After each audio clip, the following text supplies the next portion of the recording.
One of the number one mistakes that I see people make when they're selling their trees is not having a good timber contract in place. Today we're going to go over what to look for in a timber contract, things to avoid, and why a timber contract is one of the most important things.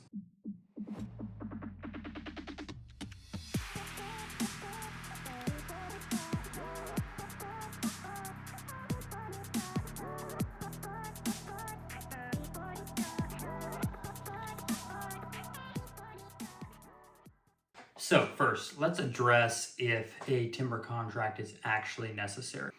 There may be some companies that would just do it on a handshake agreement saying, hey, I will pay you this amount for your trees, and we'll come in and, they'll tell you all the things they're going to do.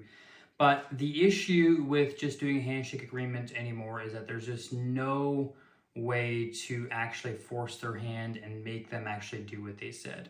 If you have a good timber contract in place, you can take that to court and actually have them, do what they said they're going to do. Say they end up cutting trees that, you had not agreed upon them cutting, this contract keeps them from, being able to just get away with whatever they want. There's going to be very few people that are going to do any kind of logging or forestry without a contract. It's pretty rare in these days, but I do hear occasionally of people that try to do that.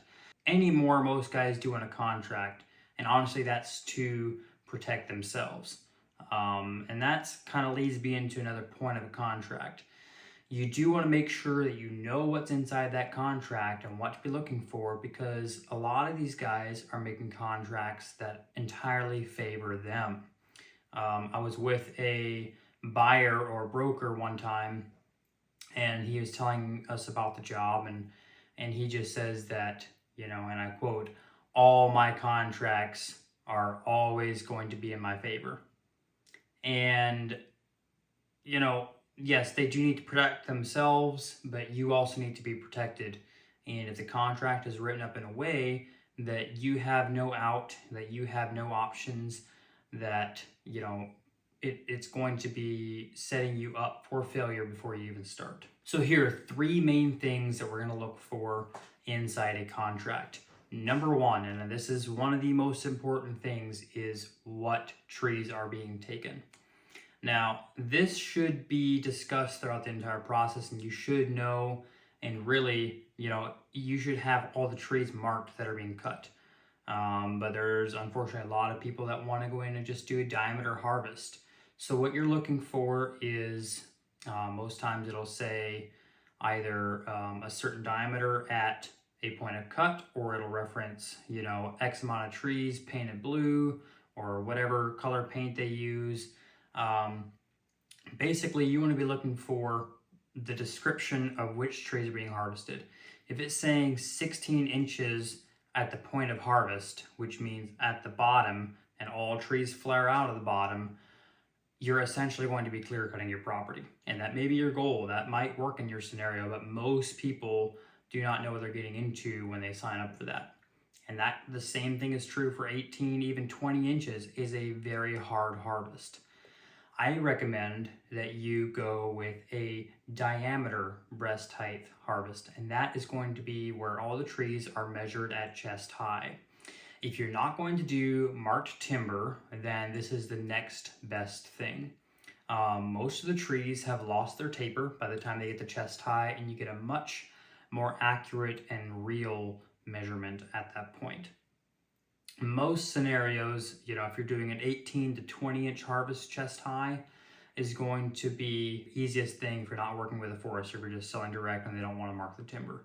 The next best thing from that, and this is what I personally do with all my jobs and what I recommend, is that you have a much more custom approach where you're going in and marking all the trees that are being harvested.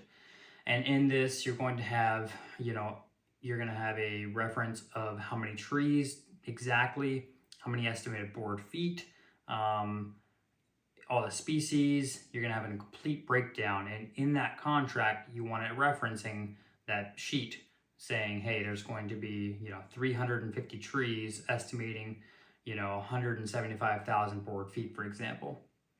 all marked with blue paint. And this would be an example of what would be inside of one of my timber contracts. And that describes perfectly which trees are being harvested, and you can go out and just see exactly which trees are being cut, and there's no guessing at that point of which trees are being harvested. So number 2 is going to be the reclamation. And this, I think, is another area that I see a lot of people mess up on. Is the loggers or the buyers may on purpose not describe very well what they're going to be doing when they're there regarding the cleanup process. You want it describing, that all the roads are going to be graded, if there's hills, if there's water bars put in for erosion purposes. Ideally, you would have all the paths seeded back in if that's your preference. That will again help with erosion. And you want all your paths to be free of tops, and if you have any other things that you're agreed upon beforehand, certain road placement, or you say you're making a clearing inside the woods for a food plot, whatever that is, you want that clearly described inside that contract of what the requirements are for the reclamation process and what that's going to look like on the backside. A lot of loggers leave that area pretty vague. That gives them a lot of wiggle room at the end when they have to go, to go and leave.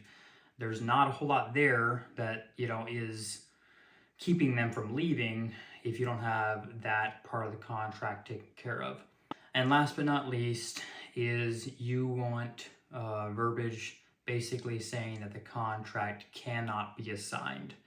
Now, this is something that not a lot of people are aware that goes on, but this is rampant in this industry.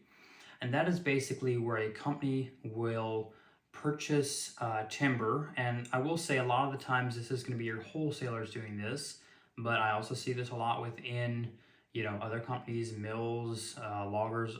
Everybody does this, where they will go buy timber for a certain price, and then down the road they'll just sell that contract to another buyer, and you aren't the wiser of it. There's this crew that comes in, and you probably won't ask who they're working for or anything like that.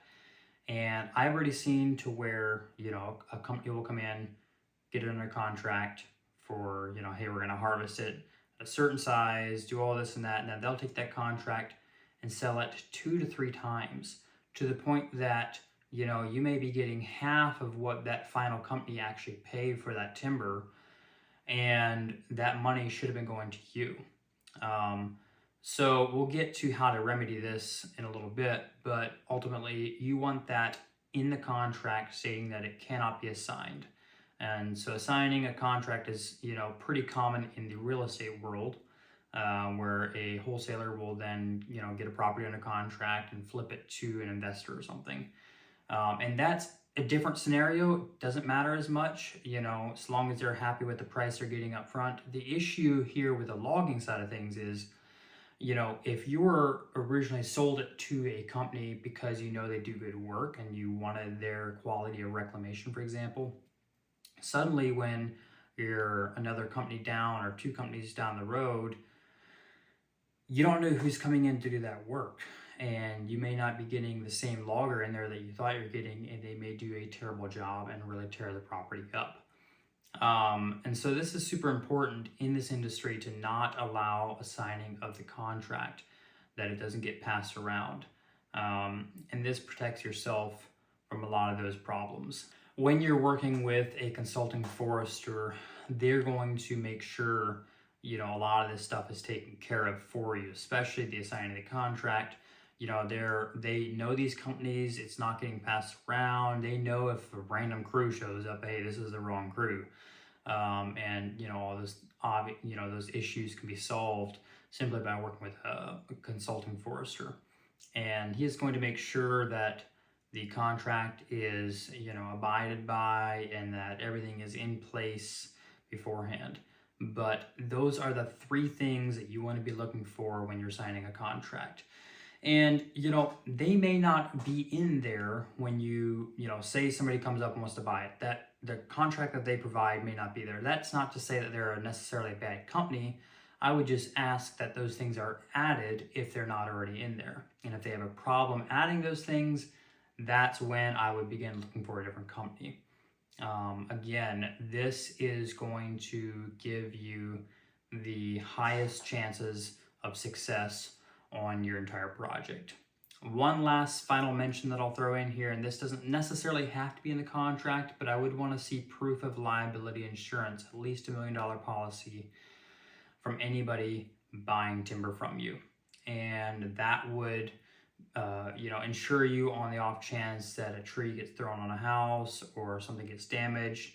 They have that insurance backing them. All of my contracts have that in the contract, that they have to have that liability insurance. If you see proof that they have it, probably doesn't have to be added in there, but that would be one last final check before you sell your timber.